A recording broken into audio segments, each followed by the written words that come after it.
I've had a really good mess around with this over the past few days.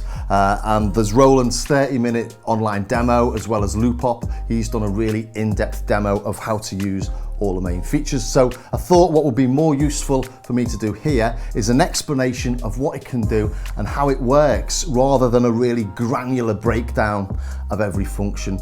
So basically what I'm doing here is answering all the questions that came up while I was messing around with it, all the things that I've discovered over the past week or so that I hadn't quite understood or gathered from other sources, and all the things people have asked me since I uploaded my sort of no talking description, where I played the demo tracks on this and annotated it. If you've not seen it, it's worth a look. It shows you sort of what I'm doing, explains what the machine does, and it's quite nice because you can listen to the sounds that are inside this. They're really good quality demos, so it's a shame for only people that have actually got the unit to hear them. So, in as few words as possible, now I've had a chance to play with it, what is it? Well, it's a groove box that's got 7 tracks that can be synth, drums or samples, plus it's got a live performance track on top. It's also got a song mode and it's got built-in effects. So that's it in a nutshell, but the subtitles are, it's packed with preset tones and drum sounds from Roland's Zencore engine, for which you can buy new sound packs for about $1 each, plus you get some free stuff if you register by the end of April 2021. You get a year's worth of subscription to Roland Cloud Pro, and that's pretty cool actually. So on top of that, you can sample whatever you like into it.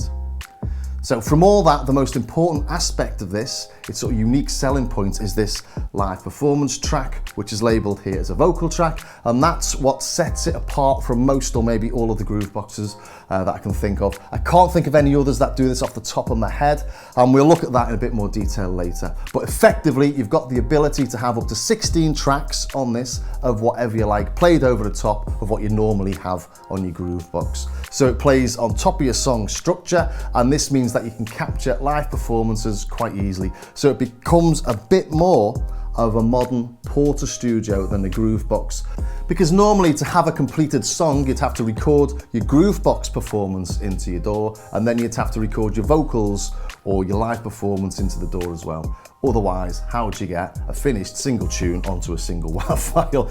And on this, it all comes out at the end of the workflow.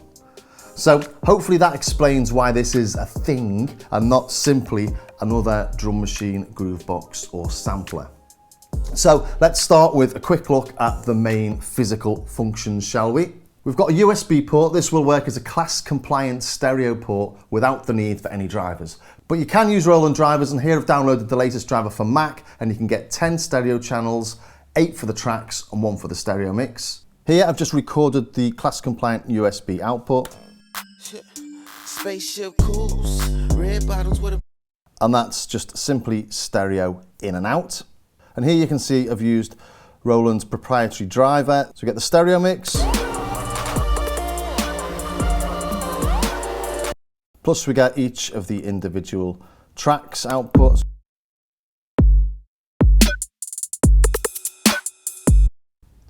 Get the idea.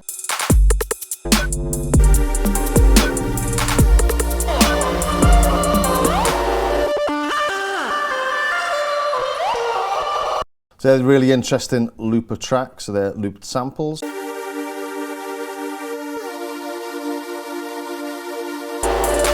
And the final two, I'm assuming one's a vocal and maybe one's the effects or something, but this track hasn't got any vocals or effects. So try and record another one.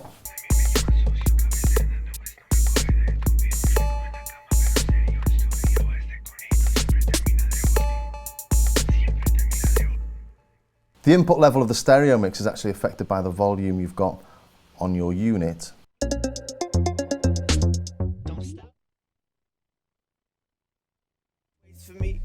Please don't stop and wait for me, keep it.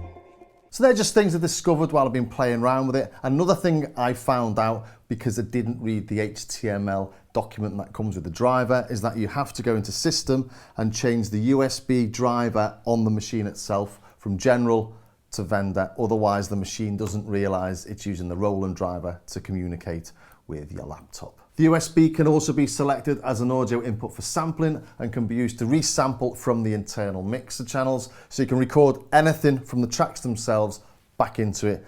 The recording source can be any of the instruments there. You see we've got any of the tracks, kick, snare, hi-hat, PC. It's just a nice little thing it does that you might not notice or realise reading the manuals or watching the other demos. Something I didn't realise it could do, and it is quite handy. It'll also run on USB power as well, but it may have limited functionality, like it might have no phantom power, or probably won't have phantom power. You can press value and turn it on at the same time, and it will try and give it phantom power, but if it won't, it just won't turn on. So I tried it using just using a power block, and it wouldn't work on phantom, but other people have said it has. So there is that capability there. So yeah, microphone can be phantom powered. So let's go over to the inputs. The inputs got the mic, and I use, or have been using, a great big one. So you can use really good high quality mics, or you can use your sort of standard SM58 that don't need phantom power. Make sure you turn the phantom power off in the system menu so that you don't blow your mics basically if they don't need it. And also we've got this little built-in mic on the front as well, which actually is really handy just for sketching stuff out. If you're playing around doing things and you want to just see how it sounds, don't have to bother plugging in your sort of power mic, as it were. Let's go to input. Mic in, external, phantom power switch on or off. When I got this out of the box, it couldn't use phantom power and it needed to be upgraded to firmware 1.03. 1.03 is also what you need if you're going to use your iPad as a bigger screen than this sort of Roland 1980s two-line job. And I'll just quickly show that. I had to pick up this little thing. I think it cost me £15 from Amazon. So you've got your lightning connector, and you've got your USB on the other end. And it only works on iOS. I don't think it works on Android at all, unfortunately. But use the ZenBeats software, and that's free. So here we go, loading the ZenBeats software. This is for the first time. I won't use that on for now. Okay. Sign in with the Roland account. If you sign in with your account, you get a free pack or something. So here, it's not recognizing it. So you go to System, USB driver. So put USB back to generic on the Verselab, and it's recognized instantly by ZenBeats. Go into the editor. Please verify you have System Program 1.03 or newer installed on your Verselab. Yes, I do. And then it just quickly loads the MV-1 settings as is, and we can play on this, the different sections.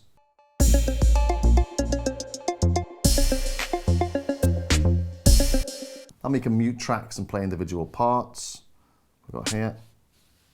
It's not very interesting, a snare. Let's go to section 7.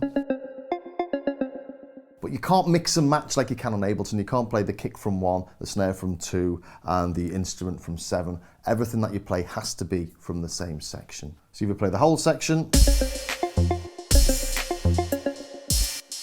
or individual parts from that section. And you can mute things over here on the left. We've also got in this the mixer, which is super handy actually. The mixer, the effect settings, the master effects or the multi-M effect settings, because there's so many different things in this that actually on the 2-line display, it can be quite a pain to go through and adjust hundreds of settings on compressors and on EQs, and on this, it's just super simple. So there's a 5-band EQ, and you know, obviously really easy to use.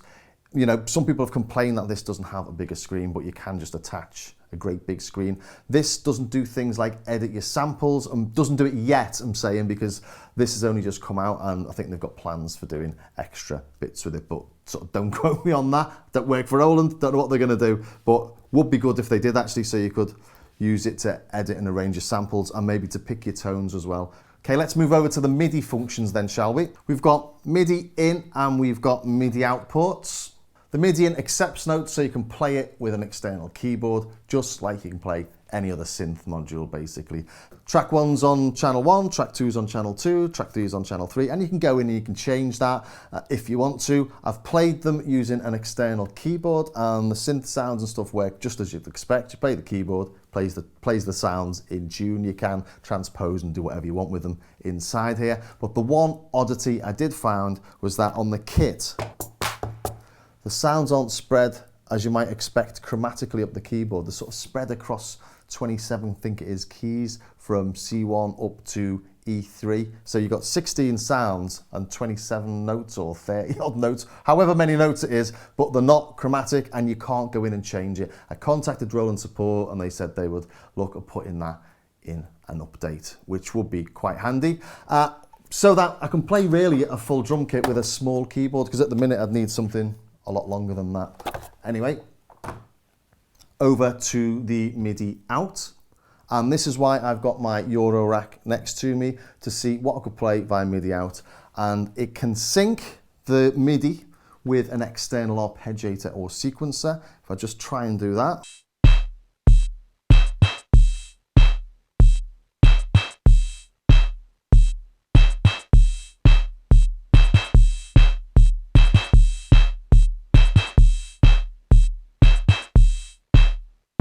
So you can control the speed of external sequencers and arpeggiators, but you can't control notes. I've got this together, hoping to do 2 tracks of analog along with this, and I just couldn't do it, and I tried everything I could. I got in contact with Roland support, and it's something that they may put in an update. They have done that with the System 8. When it originally came out, there was no MIDI out from the sequencer, but I think there is now. So fingers crossed, because that would be good. I got really excited and then I couldn't do it. I did check with my computer and MIDI monitor and all the rest of it, but clock out, yes. Note outs, no. So next up on the hardware then is the audio ins and outs. We've got stereo in and stereo out, the standard jacks. The manual doesn't say if they're balanced or unbalanced, so I could have sampled the whole Euro rack back into this, which would have been nice. Also, finally, on the sort of hardware input and outputs, we've got 2 headphone outputs on the front. We've got a large 1/2 inch and a smaller 1/4 inch stereo jack. Next up, let's take a look at the sort of the workflow and how you go about using it.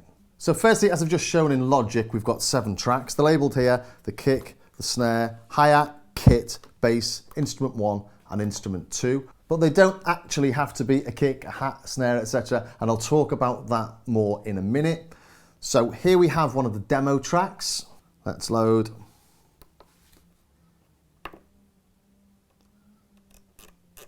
Project 16. And it takes around 10 seconds, I think I timed it at, to load a new track. I suppose it depends how many samples and stuff are in there. But let's take a listen to this. Turn the volume up.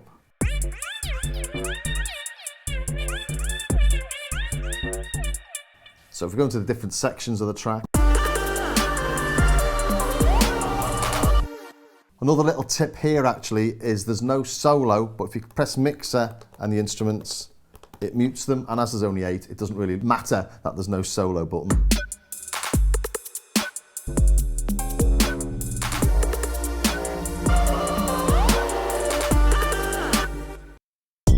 Lights out, they screaming last call. After party line at the back door. Still popping bottles on the lake shore. And everybody in the clique got a bag on. So there you can hear we've got 8 tracks. 7 tracks plus the vocal track. And we treat the vocal track differently because it sits above the sort of groove box elements. But as you heard there, bag on, they screaming light. It's got all the effects, compressors, EQ, everything that you'd need for a finished track. And lights out, and last call. But all this drip got me looking like the flash on. And above the track selectors, we've got these workflow buttons that are sort of highlighted in the sort of silver backdrop. And these basically show where you are in the structure. And in each of these modes, the sequencer, section or song mode, we can access the notes or we can select which section we're using. So here we go on the sequencer mode, section mode, song mode, and we've selected the bass there so we can select any sound and we can play it through each of those sections, and that's why it gets a little bit confusing. You have to work out exactly what you're doing or know exactly where you are on the structure. You start by creating clips for your tracks, and you do that in sequencer mode. So section 1, for example, is made up of up to 7 clips, 1 from each of the tracks. But that doesn't mean it can only have 7 tones per clip, because as we'll see later, things like the kit obviously have got 16 different sounds. And if you've got 16 separate samples in that and you play them all at once, all of a sudden you've got all sorts of flexibility and ways that you can, whatever's in your head, you can get down into this. In sequencer mode, we design the clips. In section mode, we put the clips together into a section, or what you'd think of as a scene in Ableton. And then in song mode, we link those all together. So we can see in this song here, we've got a song which is section, let's go to section select, so section 1, then section 2, then section 3, then section 2, then section 3. You get the idea, finishes on section 4. So if you imagine the structure, we've got 3 layers. On the top, we've got the song, that's made from 16 sections, which are each made from the 7 tracks. And this can then all be mixed in the mixer section, and that's the bit we saw on the iPad earlier. And then the final touches, I didn't show the mix down section or the sort of master effects, but they're in there as well. And that's where you can then put everything together for your final WAV. And as we see down here, there we got the final WAV output. Shall we start off with a new project, just to sort of go through this really quickly. We can go to Shift and Template and load different templates. We've got plain, we've got all sorts of different things there. Should we load a house one? Not done this before, so it's a bit scary. So what have we got? New project on kick. We've got a kick drum, snare. We've got an 808 snare and clap. Got an 808 on the hi-hat and the kit. Sounds like an 808 as well. Quite keen on the 808s here, aren't they? So the first thing we're going to do is start creating a track. And to be clear, I'm only talking about the 7 instrument tracks here. We treat the vocal track as a completely separate entity, as I said earlier. So we've got the 7 tracks lifted on the buttons at the bottom. But as I said, we're not restricted to these. They're just titles, and you can simply pick another tone rather than a kick or a snare or a hat or a bass. Or you can have an instrument on the kick track or whatever you can do. So you can really mix and match. If I just show you that very, very quickly. Go to create a track, so clear the kick, for example, clear the track, okay. And then we've got 2 main types of track here. We've got a tone track or a drum kit track. So on the kick track, I can put a tone track. I can load in a preset. So on what's called the kick track, I can put any tone I like.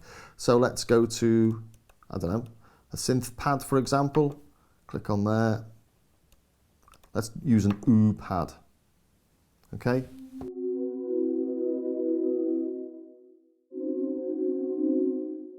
So just demoing there that you're not restricted to what it says. So if we clear, let's kick again. Okay. Let's create a drum kit track. And now we've got a drum kit. And each of those individual tones can be changed. I can click on the 808 synth, I can go into there, what's it, 808 synth bass or something. I can load presets, which are the Zen Core sounds. So they're the basically synth sounds that are created by the machine. And we've got hundreds, and well, I think we've got over 3,000 of those in total. But if I've called it a drum track, I can only pick the drum sounds. If I've called it a tone track, I can only pick the tone sounds, which makes sense. So if we go into the kicks, for example, these aren't samples, these are created using the Zen Core software. We can go back, let's put some electronic kicks maybe.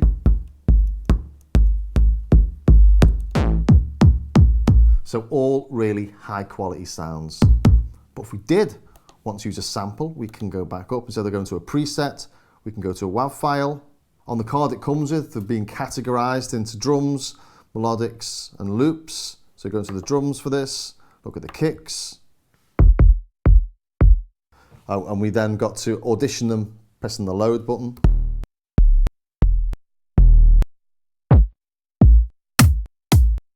and these are samples. So on a kit track, you can have a mixture of samples, of synth tones, of whatever you like. So the kit track is a little bit like having an MPC style sampler in front of you with 16 tracks. And I know it hasn't got faders, but if you wanted to do some sort of mixing in and out, you can use the mute buttons. Let's load something I made yesterday.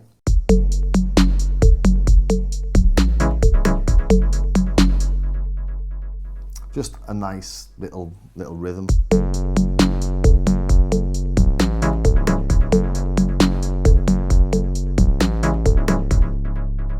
So I can play that on sequencer mode, section mode, or song mode, because all I'm doing is selecting the section, which is 3.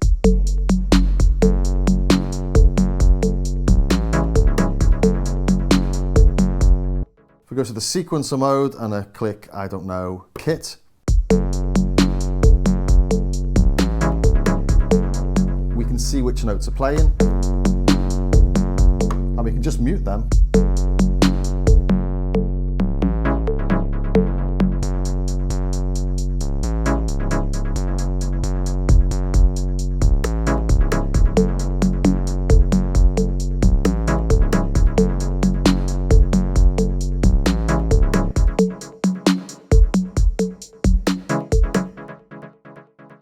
So I think all the demos I've seen so far of this are people sort of using it as a finished thing, playing a finished track. But actually, once you get your head around it, you can play it like you can anything else like that. And to create these tracks, obviously you can see here as I change the note, you can see we've got the XOX style sequencer in front of us. So it's really easy to change this.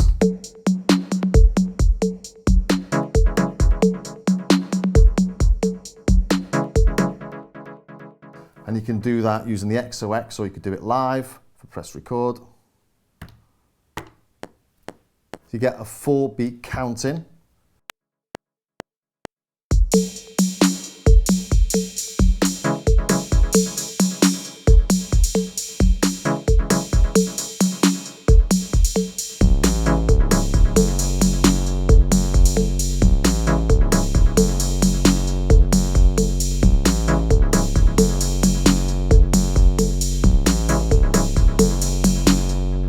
You might have noticed there that's playing 32 steps, and we flick through the different measures using these buttons here.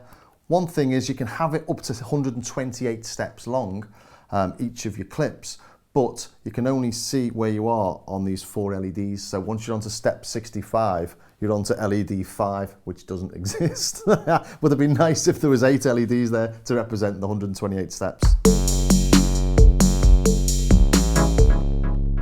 And that works exactly the same for notes. So if I was going to change that, I press the note I want to put in there, and then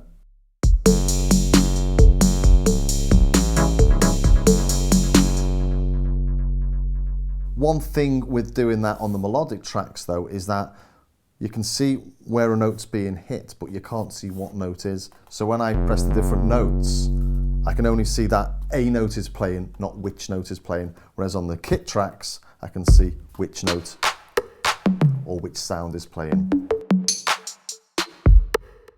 Just another little minor thing. So there is a difference between the drum tracks and the tone tracks though, because of the way this style thing works. So if we go into a hi-hat track, we get all those sort of ratchets.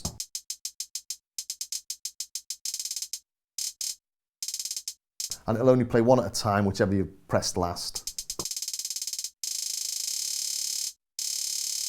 Whereas if we play a tone, don't know what's on instrument 1. Try instrument 2. Okay, let's go to the bass. Now if I put that on the style mode, that'll arpeggiate.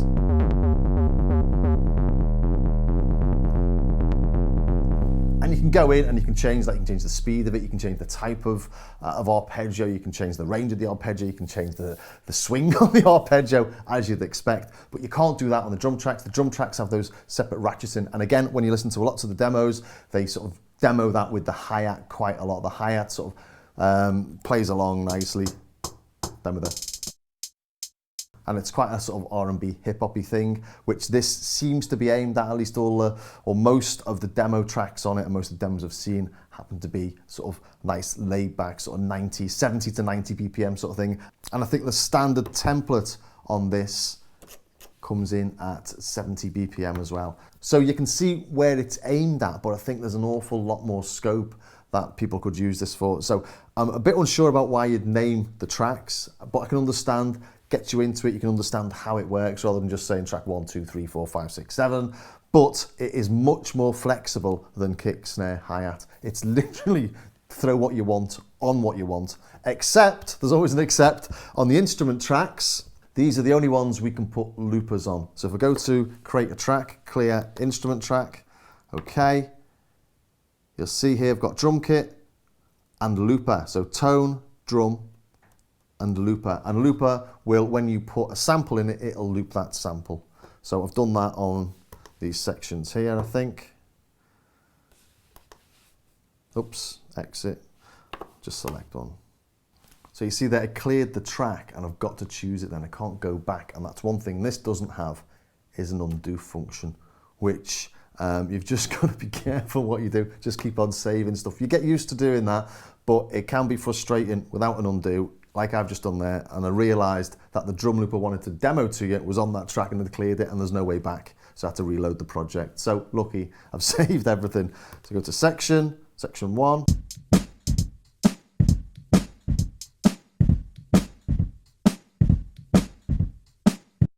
So instrument 2 is a looper, and whatever tempo we play that at, shift tempo, let's just slow that down.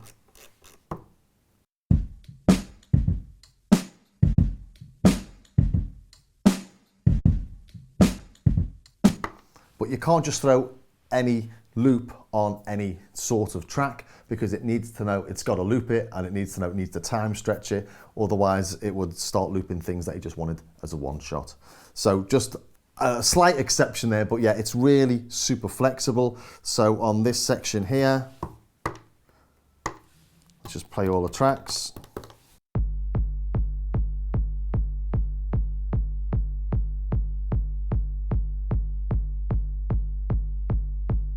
That's my hi-hat track, and I go to section 1, and it's playing a hi-hat. So you can change the sounds per clip as well. So you've got 16 clips on this hi-hat track. I could have 16 sounds playing throughout the song. I could start with a bass, I could change that to a pad, I could then add a one-shot sample, I could then add a pad again, put it into a hi-hat, then into a kick, do what you want, and it makes it really, really flexible. So if there's something in your head, you can more than likely get it onto this, and I think I said that earlier, but it's something that I think is really important to get across actually, because it looks like it's quite structured, but it's not. It's really super flexible. And just a word on the internal Zencore tones while we're here. These presets we've got in here, there are over 3,000 of them in total, so there's bound to be something close to what you're looking for, but you don't have control of all the parameters like you do on the Zencore software. So if we go into, I don't know, let's go to Poly Key, Sine Plug.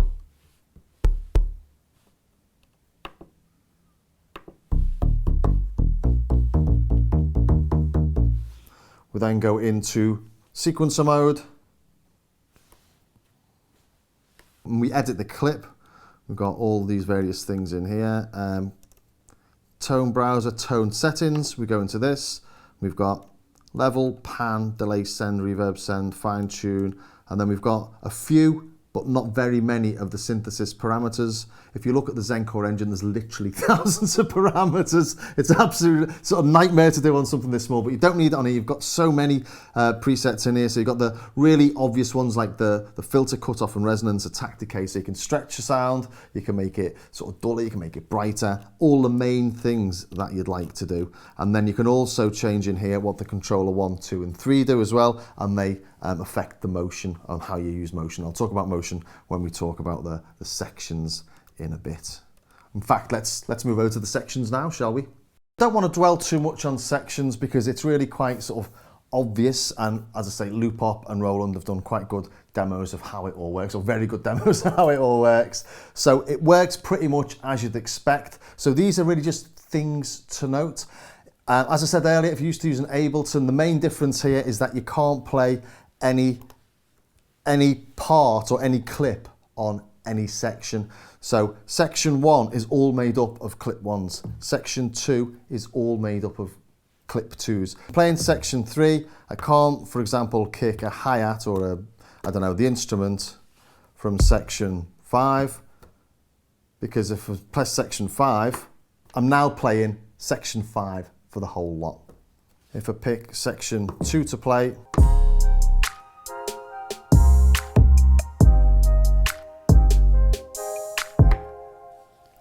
I can't then pick a part from section 5. So I can't play the kick from section 5 because now I'm playing section 5 on them all.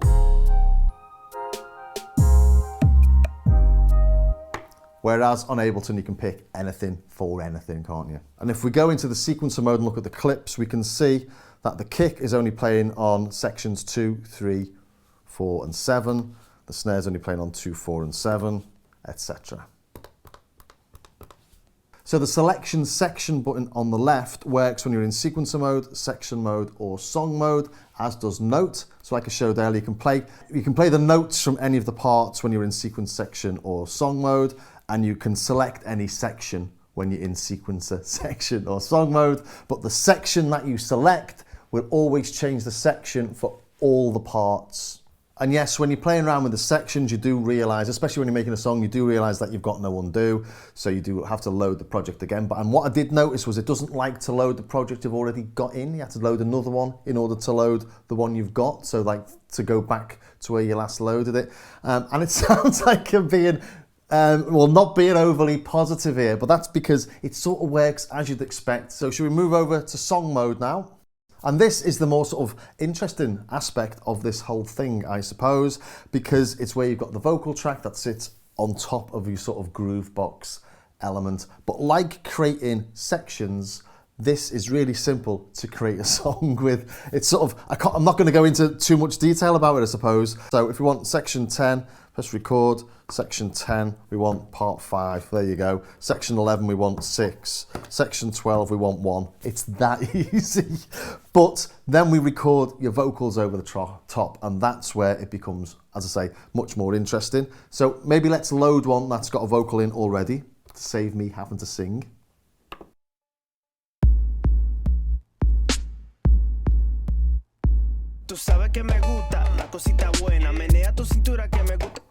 So in this, we've got, go to the vocals, we've got 1, 2, 3, 4, 5 separate vocal takes.